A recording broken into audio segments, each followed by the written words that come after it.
Russian President Vladimir Putin said in a speech announcing a military operation in Ukraine that countries that interfere with Russian actions will face consequences you have never seen, the Associated Press reported.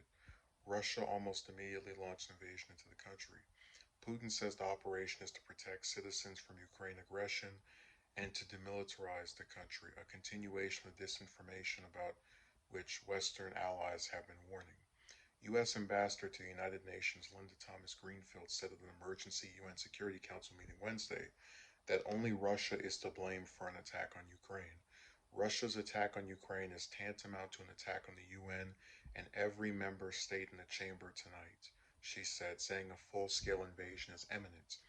Putin blamed NATO for the escalation because the defense bloc wouldn't give guarantees of security and prevent Ukraine from joining, according to the Associated Press. The White House released a statement Wednesday night condemning the attack. The prayers of the entire world are with the people of Ukraine tonight as they suffered an unprovoked and unjustified attack by Russian military forces, Biden said. President Putin has chosen a premeditated war that will bring a catastrophic loss of life and human suffering. Russia alone is responsible for the death and destruction this attack will bring, and the United States, its allies, and partners will respond in a united and decisive way. The world will hold Russia accountable.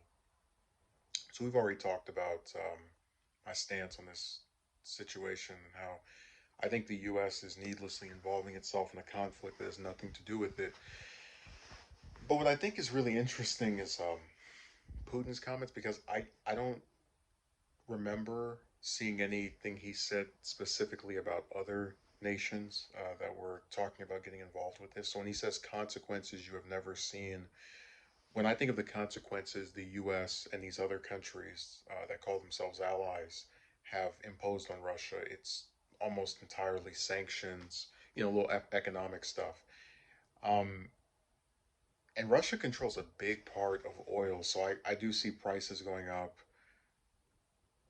but he says consequences we've never seen. So that's the part that has me kind of, that's one of the issues that comes from people giving speeches that don't specify what they're talking about. Um, you leave us speculating and wondering.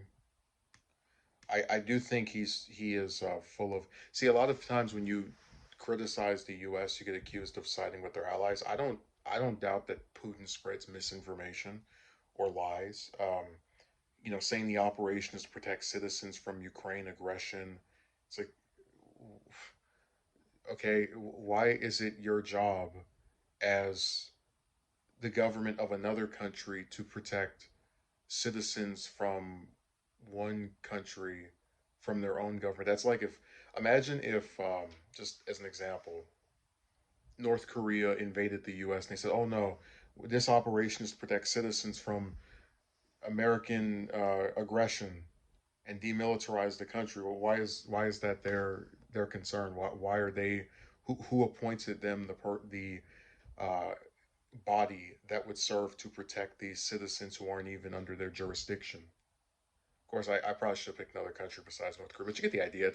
It's a foreign country coming in and telling people that live there, and that goes back to my thing of how like there's really no good side to any of this. Like I don't agree with the U.S. trying to stick its nose in this. And I think Putin's reasons are, if they're true, if this is really his motive, which I doubt, are flimsy and total BS. Um, and it's just you really.